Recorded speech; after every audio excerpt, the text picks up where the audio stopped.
2016년을 맞이하면서 몇 주에 걸쳐서 더 받는 자와 빼앗기는 자, 이런 제목으로 말씀을 전했습니다. 어떤 사람은 많이 받았음에도 거기에 더 플러스해서 많이 받고, 어떤 사람은 많이 받은 것을 전부 다 빼앗겼는데, 여러분은 더 받는 자는 될지언정 빼앗기는 자는 절대 되지 마시기를 바랍니다.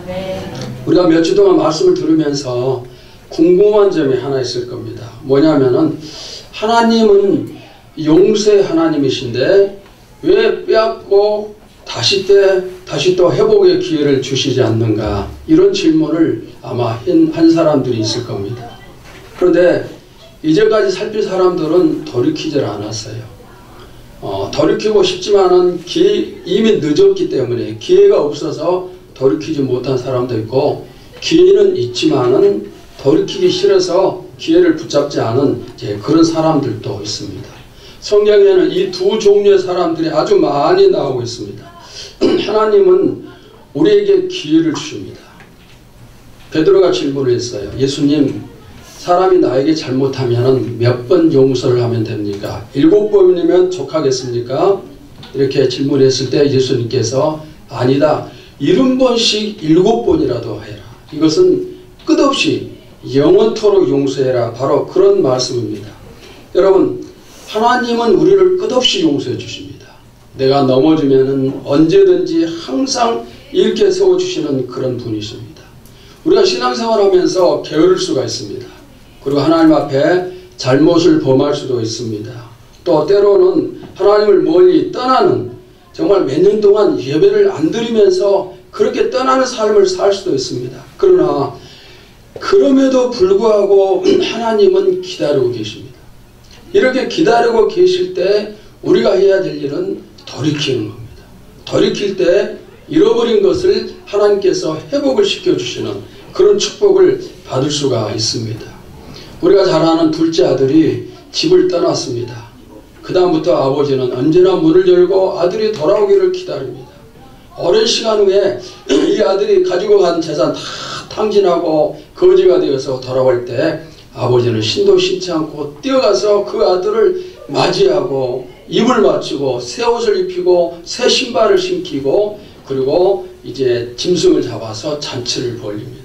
이렇게 하나님은 우리가 회복되기를 기다리시는 그런 하나님이십니다.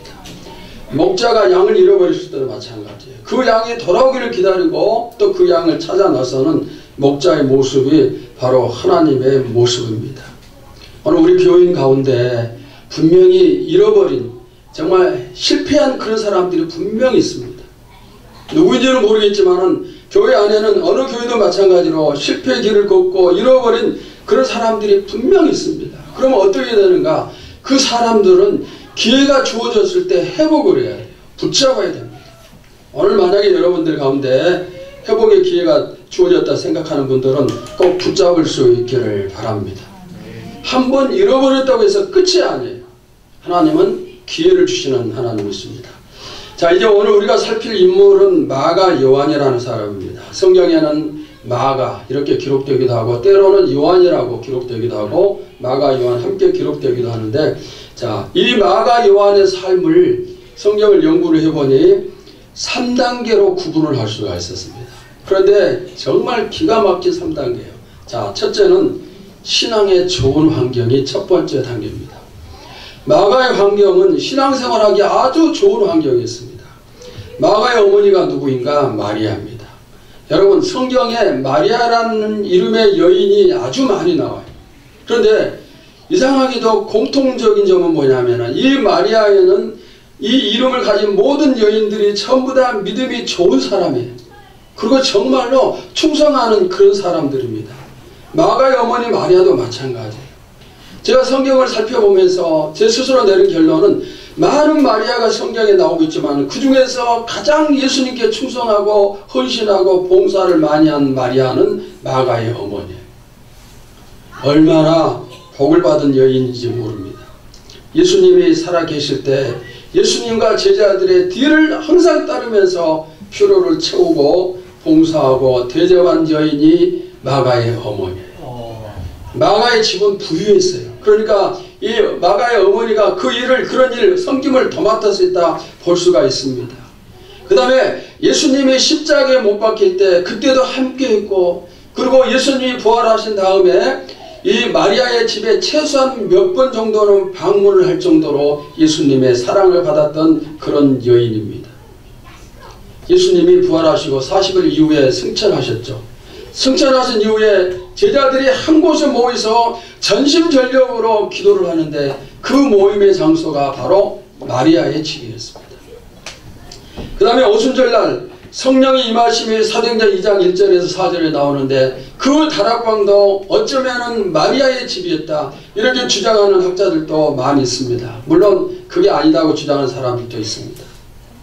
사도행전 12장에 가시면은 베드로가 옥에 갇혔을 때 많은 사람들이 한 집에 모여서 베드로가 거기서 빠져나올 수 있도록 기도를 합니다. 근데 그 집이 누구의 집입니까? 마리아의 집. 마가의 어머니의 집입니다. 여러분, 어머니가 열심히 신앙생활하면은 자식들도 당연히 그것을 본받을 수밖에 없습니다. 마가는 자기 어머니가 예수님을 섬기고 제자들을 섬기고 열심히 기도하고 충성 봉사하는 그런 모습을 보면서 나도 내가 훗날 우리 어머니처럼 저렇게 열심히 하나님을 섬기는 사람이 되어야겠다. 내 모든 것을 아낌없이 드려야겠다. 이런 것을 배웠을 겁니다. 그리고 나중에 실제로 그런 사람, 그런 행동을 하는 것이죠. 근데 마가의 신앙 환경이 여기서 좋은 환경이 여기서 끝나는 게 아니에요. 여러분, 바나바를 아십니까? 바나바가 누구인가요? 바나바는 신약교회, 초대교회에서 가장 존경을 받는 사람. 자신의 소유를 팔아서 가난한 사람들과 나누고 그 다음에 바울이 핵심했을 때 바울의 편에 서서 바울을 이끌어주고 바울을 도와주고 가르치고 바울을 인도했던 그런 사람입니다. 그런데 이 바나바와 마가의 사이가 무슨 관계인가? 삼촌과 조카의 사이. 다시 말하면은 어머니 마리아와 바나바는 남매 집안이에요. 그러니 이토록 믿음이 좋고 정말 충성 봉사하는 어머니 마리아와 그리고 바나바 사이에서 그 신앙 환경 속에서 신앙생활하며 자랐던 마가가 얼마나 많은 영적 축복을 누렸을까 우리가 짐작을 할 수가 있을 것입니다. 근데 거기서 끝나는 게 아닙니다. 사도행전 13장에 보시면은 안디옥 교회가 선교사를 파송하는데 이 선교사 파송은 기독교 역사에 있어서 최초의 파송이에요. 그런데 이 최초의 선교사가 바로 바나바와 바울이에요. 이 최초의 선교사로 파송받은 바나바가 바로 마가의 삼촌이라는 사실이에요. 그러니까 이 얼마나 두루두루 좋은 환경을 가지고 있는지 알 수가 없어요. 저는 목회하면서 부모들이 열심히 신앙생활하고 그 영향이 어린 자녀들에게 정말 아름답게 끼쳐지는 모습을 많이 보았어요. 엄마가 열심히 예배드리고 기도 모임 참석해서 기도하고 그러면은 애들이 그렇게 하는 거죠. 찬송 나오면 같이 따라서 부르고 기도하면 같이 하고 그 다음에 어린아이들 이제 겨우 걷고 말도 제대로 하지 못하는 그 아이들의 입에서 할렐루야 아멘 소리가 터져나와요. 왜? 엄마를 보면서 좋은 영향을 받았기 때문에 그런 거죠. 이 아이들이 자라서 어떻게 될까요? 하나님을 정말 사랑하는 그런 신앙인이 될 수밖에 없겠죠. 여러분, 교회 생활에 힘을 쓰면 그게 자녀들에게 영향을 끼칩니다. 또 주의할 점이 있어요. 신앙생활 하면서 가정에서 자녀들 앞에서 교회나 성도들이나 목사나 흉보고 부정적인 얘기하면 안 돼. 왜? 자녀들이 교회로부터 멀어지기 때문에. 마가의 환경은 참 좋은 환경이었습니다. 근데 여기서 또 끝나지 않아요. 사도행전 13장에 의하면 바나바와 바울이 안디옥 교회에 선교사로 파송을 받아 나간다고 그랬죠. 제1차 전도 여행이 그때 시작이 되어집니다. 최초의 선교사입니다. 그런데 사도행전 13장 5절을 보시면 놀라운 사실이 있어요. 우리 다 같이 함께 보도록 합시다. 시작. 살라미에 이르러 하나님의 말씀을 유대인의 여러 해당에서 전할세 요한을 수행원으로 두었더라. 자, 여기 요한이 누구일까요? 마가 요한이에요. 마가 요한입니다. 수행원이라는 단어에서 마가가 무슨 역할을 했을지 여러분 짐작이 되죠. 바울과 바나바, 이 거대한 위대한 두 사도가 하나님의 복음을 전함에 있어서 모든 잔심부름과 그리고 계획을 세우고 식사 준비, 잠자리 준비, 하여튼 심부름 모든 것들을 도맡아서 한 역할을 한 사람이 바로 요한이에요. 마가 요한이에요. 수요원이 그런 일을 하잖아요. 우리는 바나바와 바울을 최초의 선교사라고 얘기하지만 사실은 마가도 그 모임에 참석했어요. 최초의 선교사예요. 부모가 선교사로 파송을 받으면 자녀들도 같이 따라가기 때문에 당연히 선교사가 되는 거죠. 마가도 마찬가지입니다. 여러분의 믿음이 신앙의 좋은 환경을 만들어가는 그런 믿음이 되시기를 바랍니다. 믿음의 환경은, 좋은 환경은 나중에 만드는 것이 아니라 우리가 가장 먼저 우선순위로 힘을 써야 될 것이 바로 이거예요. 우리는 거꾸로 생각을 많이 해요. 내가 열심히 돈 벌고 자리가 잡히고 그 다음에 나이가 들고 그러면은 그때 믿음의 좋은 환경을 만들어야겠다 이렇게 생각하지만은 사실은 그게 아니에요. 여러분, 내가 노력한다고 해서 요즘 세상에서 열심히 노력한다고 해서 성공할 수 있습니까? 성공하지만은 성공하지 못할 확률이 훨씬 더 높아요. 그리고 내가 어떤 목적을 정해서 그것을 이뤘다 할지라도 거기서 끝납니까? 사람은 욕심이 있기 때문에 어떤 목적을 이루면 더 큰 목적을 가지게 돼요. 그러다 보면은 계속해서 연기가 되는 겁니다. 더 큰 욕심, 더 큰 목적을 이루어야 되기 때문에 연기시키다가 나중에는 어느 때가 되나요? 내 삶이 끝나는 때가 와요. 내 삶이 끝나요. 좋은 신앙의 환경 만들지 못하고 세상 목적 이루기 위해서 애쓰고 노력만 하다가 끝이 나요. 그러니까 우리가 이 좋은 환경 만드는 것을 뒤로 미루면 안 돼요. 오늘 여러분의 우선순위에 신앙의 좋은 환경이 앞설 수 있기를 바랍니다. 정말 우리가 성공하고 싶으면은 세상에서 성공 그거 중요하죠. 그러나 잠깐 끝이 나잖아요. 진짜 성공은 하나님이 주시는 하나님 안에서 이루는 이 성공이 정말 제대로 된 진짜 성공. 우리가 그런 사람이 될 수 있기를 바랍니다. 하나님과 좋은 관계 유지하면서 내가 정말 그분 앞에 충실히 나간다면 주께서 꼭 우리에게 성공을 주심을 믿습니다. 물론 어떤 사람은 평생 정말 하나님을 열심히 믿고 충성하지만은 세상에서 성공하지 못한 사람도 많이 있어요. 그러면 그게 실패한 것인가? 여러분, 절대로 그게 실패가 아니에요. 우리가 이 세상에서 상을 받으면 좋지만 상을 받지 못한다. 그러면은 천국에서 받을 상이 더 많은 거예요. 천국에서 큰 상 받은 사람이 진짜 뭐예요? 성공자예요. 그래서 어쩌면은 우리가 이 땅에서 성공하지 못하는 것이 신앙이 좋은 사람들에게는 더 좋은 것인지 몰라요. 물론 사는 것은 좀 힘들겠지만 제자들을 보십시오. 12제자들이 이 세상에서 누구보다 정말 생명 바치가면서 하나님의 복음을 전했어요. 근데 그 제자들 가운데 부자가 된 사람이 한 사람이 있나요? 없어요. 그들의 삶은 가난했고 먹지 못하고 자지 못하고 핍박을 받고 죽을 위험에 처하고 감옥에 갇히고 그런 삶을 살면서 열심히 복음을 전했어요.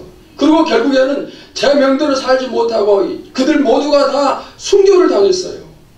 어떤 제자는 돌에 맞아 죽었어요. 어떤 제자는 십자가에 거꾸로 못 박혀 죽었어요.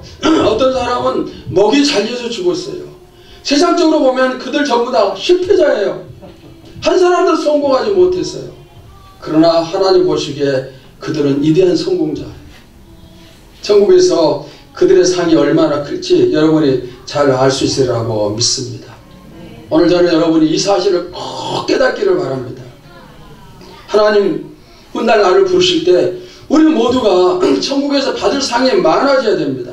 그 상이 커야 된다 이 말입니다. 제가 이렇게 설교를 하고 말씀을 선포하면은 또 이런 사람이 있습니다. 그래 맞아. 그런데 지금은 아니야. 내가 내일부터 그렇게 할 거야. 여러분, 내일부터는 항상 뭐예요? 내일부터는 항상 내일부터예요. 그리고 내일이 내 시간이 나에게 시간이 주어질 줄 몰라요. 내일의 시간은 하나님이 주관하시는 거예요. 내일부터 하는 사이에 우리의 자녀들이 훨씬 커지고 그러면은 성장하고 장성하면은 그때는 복음을 전해도 받지를 않아요. 어쩌면은 끝까지 삶이 끝나는 그날까지 예수님 모르고 산 채 생활하다가 삶을 끝낼 수도 있어요. 믿는 부모 밑에서 자라난 자녀들, 또 믿는 부모 밑에서 태어난 자녀들은 정말 복 있는 자녀들이에요. 여러분들이 먼저 신앙의 좋은 환경을 만드시고 그 환경을 후손들에게도 꼭 물려줄 수 있기를 주님의 이름으로 축원합니다. 마가는 정말 좋은 환경이 있습니다. 자, 그 다음에 이제 반전이 됩니다. 뭔가 두 번째로 축복을 잃어버립니다. 축복을 잃어버립니다. 최초의 선교사로 마가도 같이 활동을 했다고 그랬죠. 근데 그 축복을 이제 발로 차버리는 사건이 있어요. 사도행전 13장 13절입니다. 바울과 및 동행하는 사람들이 바고에서 배 타고 밤빌리아에 있는 버가에 이르니 요한은 그들에게서 따라 예루살렘으로 돌아가고 열심히 수행을 했어요. 마가가 바나바 바울을 수행을 하는데, 그런데 갑자기 이 선교지에서 예루살렘으로 마가가 돌아가 버렸어요. 왜 돌아갔을까요? 성경에는 그 이유가 명확하게 나와 있지 않아요. 그러나 우리가 추측해 볼 수는 있습니다.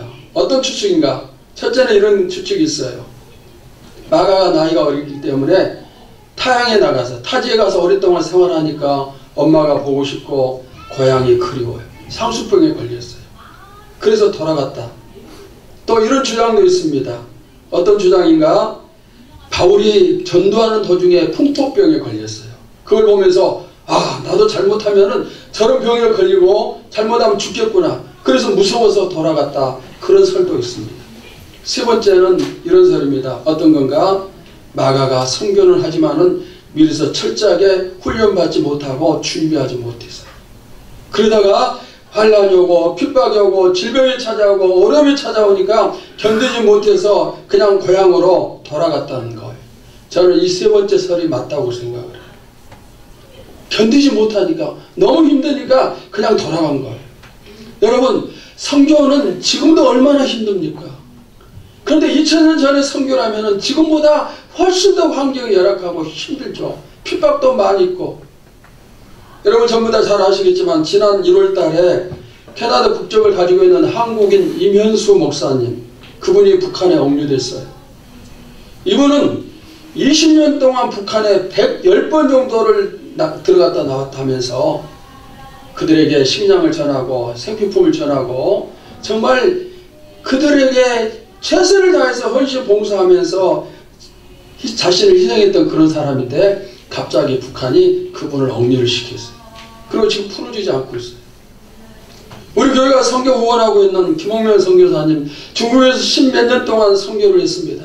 가나안 농군학교를 세워서 좋은 직장을 가질 수 있도록 훈련을 시키고 교회를 세우고 그 다음에 또 학교를 세우고 그 다음에 북한에 또 나무를 보내고 밀가루를 보내고 정말 많은 사역을 했어요. 10몇 년 동안 열심히 그 사역을 했는데 하루아침에 쫓겨났어요. 모든 걸 그대로 놔두고 하나도 가지고 나오지 못한 채 빈몸으로 나왔어요.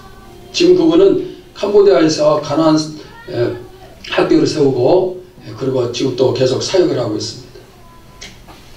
여러분, 선교는 이렇게 힘들고 어려운 곳이에요. 또 핍박도 심하고 그러다 보니까 포기하는 사람도 많아요. 마가도 마찬가지예요.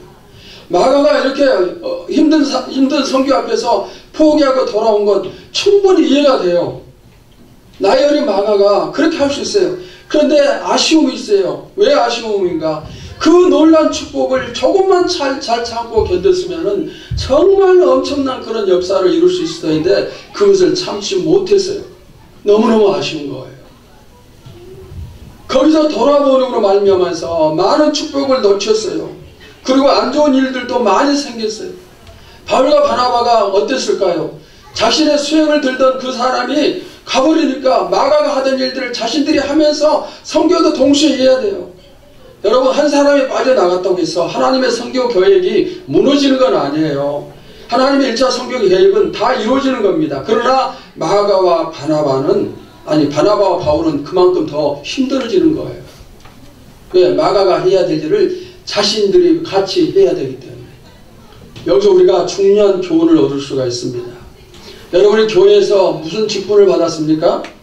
교회가 맡겨진 일이 무엇인가요? 그 일에 충성하시기 바랍니다. 여러분, 이런저런 핑계대고 이유 많고 그렇지만은 그런 거 다 하나님 앞에서 합리화된 거 아무것도 없어요. 하나님이 나를 사랑하셔서 맡겨주셨으면 그냥 끝까지 포기하지 말고 가면 돼요. 교회를 가리켜서 몸이라고 합니다. 몸은 지체들이 모여서 몸을 이루는 겁니다. 각 지체들이 자신의 맡은 일을 전부 다 잘하면 아주 건강한 몸이 돼요. 그런데 어떤 지체가 자신의 역할을 잘하지 못하면 건강하지 못한 몸이 되는 거예요. 왜 그럴까요? 왜 그랬습니까?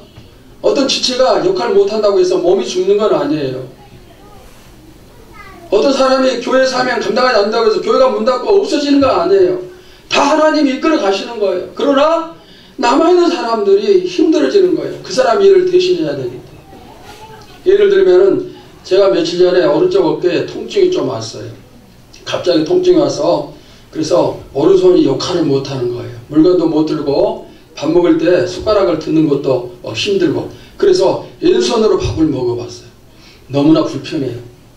음식 먹는 게 그렇게 힘든 줄 몰랐어요. 오른손이 아프다고 해서 몸 전체가 마비되는 건 아니에요. 그냥 몸은 예전처럼 활동하는 거죠. 그러나 불편해요. 힘들기도 하고 한 지체가 할 일을 하지 못하니까 그렇게 되는 겁니다. 직분도 마찬가지예요. 여러분이 하나님이 주신 직분을 의무로 감당하면 안 돼요. 내 의무니까 내가 마지못해서 이것을 감당한다. 그렇게 하면은 우리는 금방 포기하게 돼요. 마가처럼 돌아오게 되는 겁니다. 그럼 어떻게 해야 되는가? 하나님이 우리에게 직분을 주시는 것은 우리를 사랑하시기 때문이라 했어요. 우리를 충성되이 여기시사 직분을 맡기셨다고 했어요. 성경이 그렇게 말씀하고 있어요. 너 무거운 짐 좀 짊어져 봐라. 그게 아니고 내가 너를 사랑하니까 직분을 준다. 내가 보니까 참으로 충성하는 그런 사람이다. 그래서 이 직분을 너희가 맡기니까 네가 잘 감당해 보아라.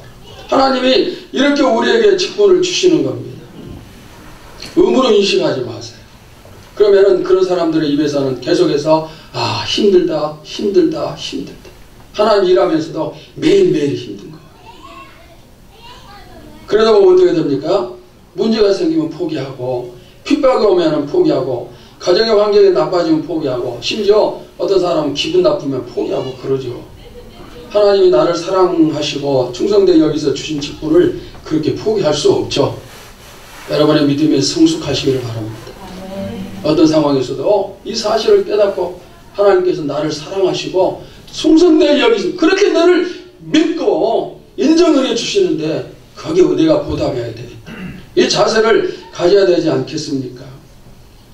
바나바와 바울은 죽더라도 갔어요. 마가가 없어져서 힘은 들었지만은 그러나 선교라는 위대한 사명을 포기하지 않고 끝날 때까지 갔어요. 그리고 1차 선교를 아름답게 잘 마치고 예루살렘 교회에 돌아와서 우리가 이렇게 선교했습니다. 선교 보고를 한 거예요. 여러분이 과거에 열심히 하다가 지금 혹 내려놓은 것이 있다면 그것이 무엇인가 생각해 보세요. 기도를 내려놓았으면 다른 기도하는 사람들이 더 힘들어지는 거예요. 왜? 이 사람이 내려놓은 그 몫을 이 사람들이 해야 되니까. 두 사람이 팀을 이루어서 전도를 하다 한 사람이 그만두면은 남은 한 사람이 두 사람 몫을 해야 되니까 전도하는 것이 더 힘이 드는 거예요. 여러분은 포기하는 사람이 아니라 힘든 사람의 짐을 나눠 짊어지는 그런 성도가 되시기를 축원합니다. 대개 보면은 적은 교회일수록 몇 사람 모이지 않는 교회일수록 쭉 하고 일하는 사람들 몇 명이 있어요. 그 사람들은 막 4가지 5가지씩 맡아서 하죠. 왜? 남들이 안 하니까 그렇게 하죠. 우리 교회도 비슷하죠. 보면은 토요일 성전 청소하는 사람 항상 정해져 있어요. 또 기도회 모임에 참석하는 사람 항상 정해져 있어요. 금요일 철학기도 하는 사람 정해져 있어요. 새벽기도 하는 사람 정해져 있어요. 그리고 간혹 열심히 하던 사람들이 마가처럼 포기하고 돌아가요. 그러면은 자리가 빈데 참으로 이상한 것은 하나님이 다른 교회 성도들이 참석해서 그 자리를 메우게 해주셔요. 마가가 선교지에서 돌아옴으로 인해서 바나바 바울 두 사람이 힘들어졌어요. 그런데 또 거기서 끝난 게 아니고 더 큰 문제가 생기는 거예요. 어떤 문제가 하면은 시간이 흘러서 제2차 전도 여행을 떠나게 됩니다. 근데 이때도 바나바 바울이 함께 하는데 바나바는 마가를 이번에 또 데리고 가자 그렇게 주장하고 바울은 안 된다. 이번에 데리고 갔다가 또 지난번처럼 힘들다고 돌아버리면 안 된다. 그러니까 이번에는 나는 절대로 데리고 갈 수 없다. 그렇게 하는 겁니다. 그래서 이 두 거대한 사도가 정말 하나님을 신실하게 섬기고 사랑하는 이 두 사도가 어떻게 하는가? 다투고 싸우고 헤어져요. 사도행전 15장 39절을 보세요. 서로 심히 다투어 피차 갈라서니 바나바는 마가를 데리고 배 타고 구부로로 가고 싸우고 갈라지고 바늘과 실과 같은 두 사람이 나누어졌어요. 누구 때문에? 마가 때문에. 그래서 바나바는 마가를 데리고 한 팀을 이뤄서 다른 곳으로 가고 바울은 실라와 한 팀을 이뤄서 다른 곳으로 가는 거예요. 이 두 사람은 초대교회 위대한 지도자입니다. 존중받는 그런 지도자인데 마가 때문에 싸우고 다투고 관계가 깨져 버렸어요.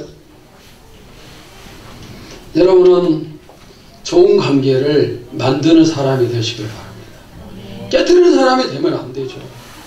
좋은 관계를 만들어주는 그런 사람이 될 수 있기를 바랍니다. 나는 심는 대로 거둔 을 알아야 돼요. 지금 내가 무엇을 심고 있는가? 그것을 다음에 내가 그대로 거두는 거예요. 오늘 여러분의 심음이 다툼이나 싸움이나 또 돌이킴이나 이런 것이 아니고 정말 좋은 것을 거둘 수 있는 그런 것을 심을 수 있기를 바랍니다. 마가는 놓쳐버렸어요. 그 좋은 축복을. 위대한 사도 바울과 함께 한다는 것이 얼마나 좋은 축복입니까? 그런 기회가 어디 있겠어요? 만약 지금 이 시대에 바울이 우리 교회 목회자라면 이건 너무너무 행복하고 너무너무 큰 축복이고 너무너무 큰 영광이죠. 아마 전 세계 믿는 사람이 다 이 교회로 몰려들 거예요.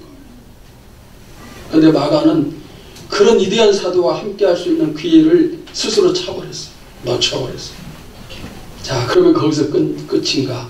아니에요. 세 번째로 다시 찾은 축복이 회복이 되어집니다. 우리가 지난 몇 주 동안 축복을 받았다 뺏긴 사람들을 살폈는데 처음에 얘기한 것처럼 아쉬움이 있었죠. 왜 그 사람들에게 다시 회복의 기회가 주어지지 않았을까? 그런 아쉬움이 있었는데 근데 영원히 뺏기는 사람도 많지만은 다시 회복한 사람도 많아요. 여러분은 회복하는 성도들 되시기를 바랍니다. 마가도 회복을 했어요. 하나님이 나에게 회복의 기회를 주실 때 우리는 깨닫고 얼른 그것을 잡아야 돼요. 오늘 이런 시간이 바로 기회를 주시는 시간이고 내가 붙잡아야 될 시간이 바로 이런 시간이에요. 여러분, 하나님이 나에게 말씀하실 때 단에서 온 정을 통해서 대신 말씀을 선포하실 때 그거 나에게 축복의 기회가 되어지면 잡아야 되죠. 놓치면 언제 기회가 오겠습니까? 오늘 꼭 잡을 수 있기를 바랍니다. 우리가 잡으면 회복이 되어져요. 놓친 거, 잃어버린 거 다시 다 찾을 수가 있습니다. 마가가 왜 회복이 되어졌는가? 성경에 그 이유는 없어요. 그러나 성경을 살피면 마가의 회복되어진 모습들이 여러 번 나와요. 그것을 제가 한번 소개를 하겠습니다. 자, 디모데후서 4장 11절을 보세요. 누가만 나와 함께 있느니라. 네가 올 때 마가를 데리고 오라. 그가 나의 일에 유익하니라. 디모데후서는 누가 기록한 서신입니까? 바울이 쓴 그런 책이죠. 그런데 바울이 13권의 성경을 기록했지만 디모데후서는 가장 마지막에 기록한 바울이 사형을 당하기 직전에 기록한 책이 디모데후서예요. 그런데 디모데후서의 마지막 부분 방금 이 말씀 4장 11절에서 바울이 뭐라고 얘기합니까? 죽음 직전에 나는 마가를 보고 싶다. 마가와 함께하고 싶다. 바로 이렇게 지금 요청을 하고 있습니다. 바울에게 수많은 동력자들이 있습니다. 얼마나 많은 위대한 동력자들이 있는지 모릅니다. 그런데 죽음을 눈앞에 둔 그 상황에서 마지막 상황에서 삶이 끊어지는 그 직전의 상황에서 바울이 정말 보고 싶었던 사람은 다른 사람이 아닌 마가였어요. 자, 여러분이 지금 이 시간에 여러분의 생명이 끊어지기 직전이라고 생각을 합시다. 그러면 누가 보고 싶을까요? 어쩌면 대부분이 다 가족들이 보고 싶겠죠. 바울에게 있어서 마가는 가족과 같은 사람이에요. 바울에게 실망을 주고 바울을 떠났던 마가가 결국에는 마지막 바울이 가장 보고 싶은 가족과 같은 그런 사람이 됐어요. 위기를 딛고 회복한 마가의 아름다운 모습입니다. 여러분도 교회에서 다른 사람에게 실망을 줬다면 다시 믿을 수 있는 사람으로 일어서기를 축원합니다. 일어서세요. 사람에게 실망만 주고 살면 되겠어요? 회복을 해야 되죠. 그러기 위해서 노력을 해야 돼요. 교회 안에 보면은 참 이런 말 하기 힘들지, 이상하지만은 자꾸 묵은닥이 되어가는 그런 사람이 있어요. 제가 언젠가 수요일 예배 시간에 묵은닥에 대해서 잠깐 소개를 했더니 우리 이주원 권사님이 교회를 그만 떠났어요. 근데 이주원 권사님 그때 아주 잘하고 있었는데 자기에게 설교하는 걸로 오해를 하고 떠났어요. 참 마음이 아팠어요. 오늘 그런 사람 없기를 바랍니다. 묵은닥은 어떤 사람의 묵은닥입니까? 묵은닥은 아무것도 하지 못해요. 알을 낳지 않아요. 기도하지 않아요. 전도하지 않아요. 헌신 생활하지 않아요. 충성하고 봉사가 없어요. 모이를 주면은 혼자서 차지하고 다른 닭은 전부 다 쫓아버리는 그런 것이 바로 묵은닭입니다.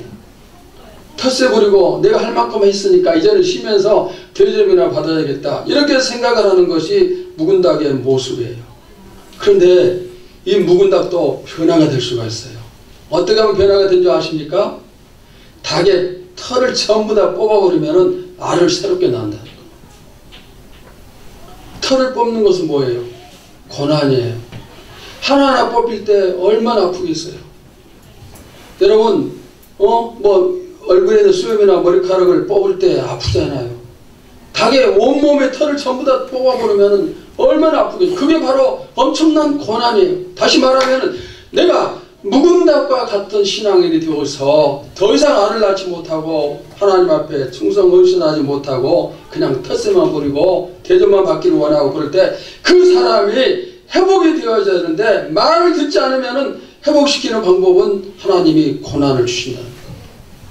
털이 뽑히는 것 같은 그런 고난을 주실 때 그 고난 앞에서 나는 그래도 계속 묵은 닭으로 남아있겠습니다, 이렇게 하나님께 맞서는 사람은 아무도 없어요. 왜? 그 고난이 너무 힘들고 무섭기 때문에.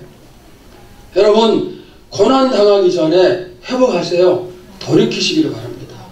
우리가 끝까지 말을 듣지 않으면 하나님은 우리를 사랑하시기 때문에 고난을 주셔라도 돌이키게 하시는 거예요. 털을 뽑히면 되겠어요. 우리가 마음을 먹으면 얼마든지 돌아올 수 있음을 믿습니다. 마가 회복이 또 있어요. 어떤 건가? 베드로전서 5장 13절입니다. 우리 다 같이 함께 봅시다. 시작. 택하심을 함께 받은 바벨론에 있는 교회가 너희에게 문안하고 내 아들 마가도 그리하느니라. 자, 베드로전서는 누가 기록한 성경입니까? 베드로가 기록했어요. 근데 마가는 베드로의 동력자가 돼서 그림자처럼 베드로와 함께한 사람이 된 거예요. 늘 베드로와 함께 했습니다. 베드로의 행적이, 베드로의 설교가 마가를 통해서 전부 다 기록이 되어져요. 거기서 함께 있다는 증거가 되는 거죠. 그런데 지금 여기서 베드로가 마가를 향해서 뭐라고 고백을 합니까? 뭐예요? 내 아들이에요. 여러분, 도망치고 그 축복을 잃어버렸던 마가가 베드로에게서 이제는 내 아들이라는 이런 호칭을 받고 있습니다. 얼마나 대단한 축복입니까? 상상할 수 없는 거예요. 초대교회의 커다란 두 거목, 정말 큰 두 산, 베드로와 바울인데 바울에게서는 죽기 전에 가장 보고 싶은 사람이 마가였고 베드로에게는 내 아들이라고 인정을 받고 아들로 양자로 입적이 되어진 사람이 바로 마가예요. 얼마나 큰 축복을 누렸는지 모릅니다. 어마어마한 축복입니다. 근데 더 놀라운 축복이 한 가지 있어요. 여러분 한번 생각해 보세요. 마가가 받은 가장 큰 축복이 뭘까요? 베드로의 아들보다, 바울이 가장 보고 싶은 사람보다 더 큰 축복이 뭘까요? 뭐일 것 같아요? 마가복음을 기록한 사람이 바로 마가예요. 성경을 기록한 사람이 마가예요. 성경이 몇 권이죠? 66권입니다. 한 권에 한 사람 저자가 있다면 66명밖에 없어요. 근데 바울은 13권을 기록했고 베드로도 2권이나 기록했고 요한도 여러 권을 기록을 했어요. 그러니까 성경 66권 전체 저자를 합해봐야 40명도 안 되는데 그 40명 가운데 한 사람이 바로 누구예요? 마가예요. 여러분, 어떤 사람을 하나님께서 성경의 저자로 선택하실까요? 어떤 사람을 선택하실까요? 하나님이 사랑하고 하나님이 믿어주고 하나님이 정말 사용하고 싶어하는 그런 사람들이, 수많은 그런 사람들이 있지만 그 중에서도 고르고 선택하고 선택되어진 사람들이 바로 이들인데, 마가가 바로 그 한 사람, 그 사람들 중에 한 사람이에요. 얼마나 많은 축복, 정말 이런 축복이 어디 있나요? 여러분, 우리도 회복하면은 이런 축복 얼마든지 누릴 수 있음을 믿습니다. 여러분들도 얼마든지 실패를 딛고 일어설 수 있음을 믿습니다. 1차 전도여행에서 실패를 했습니다. 그때 누가 감히 이런 생각을 했을까요? 베드로의 아들이 되어지고 바울에게 가장 보고 싶은 사람이 되어지고 하나님의 말씀 성경을 기록한 사람이 되어지시라. 누가 이런 생각을 했을까요? 아무도 그런 생각, 상상도 추측도 할 수 없었는데, 그러나 그가 회복되어지고 하나님 편에 서니 하나님이 그를 이렇게 들여서 사용을 하셨어요. 어마어마한 반전이고 어마어마한 회복이고 어마어마한 축복입니다. 사랑하는 여러분, 여러분에게도 저에게도 실수가 있어요. 우리가 믿는다 하지만 왜 실수가 없겠습니까? 하나님께 잘못한 일들이 왜 없겠습니까? 우리에게 그런 경험이 있기 때문에 마음이 아플 수 있어요. 또 교회를 향해서도 실수한 게 많이 있어요. 그러니까 교회를 향해서도 마음이 아프고 미안한 마음을 가질 수가 있어요. 그러나 실수했다고 끝이 아니에요. 사탄은 너 이제 끝났다. 그래서 수많은 사람이 돌이키지 않고 끝나버렸어요. 그런데 마가는 그 유혹에 넘어가지 않았어요. 내가 다시 회복되리라. 내가 다시 일어설 수 있다. 그런 믿음을 가지고 그가 일어섰고, 결국에 그는 실수하기 전보다 훨씬 더 큰 신앙인이 되어서 큰 일을 하고 축복을 받음을 볼 수가 있습니다. 실수한 사람들 가운데 이런 사람이 있어요. 어떤 사람인가? 여기가 조사. 실수하고 나가보니까 하나님과 멀어지니까 좋아요. 주일 성수 안 해도 되고 예배 안 드려도 되고 뭐 기도하지 않아도 되고 교회 와서 뭐 이것 해라 저것 해라 잔소리 안 들어도 되고 너무나 편한 거예요. 그래서 여기가 좋다. 주저앉는 거죠. 그러나 여러분, 거기에 오랫동안 주저앉으면 영원히 주저앉아 죽는 거예요. 일어서야 돼요. 혹시 주저앉아있는 분이 계시면 일어서시기를 바랍니다. 살고 싶으면 일어서야 돼요. 나이가 많기 때문에 일어서지 못하는 게 아닙니다. 몸이 아파서 못 일어서는 것도 아닙니다. 생활이 힘들고 살기가 팍팍해서 일어서지 못하는 것도 아닙니다. 내가 의지가 있고 일어서겠다는 그 마음, 그리고 하나님 말씀에 순종하겠다는 그 자세가 있으면은 누구든지 전부 다 일어설 수가 있어요. 오늘 이 시간도 다 일어설 수가 있음을 믿습니다.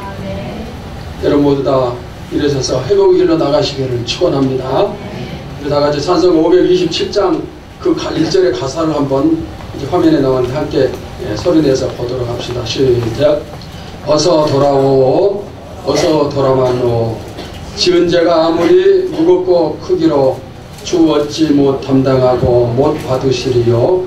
우리 주의 넓은 가슴은 하늘보다 넓고 넓어.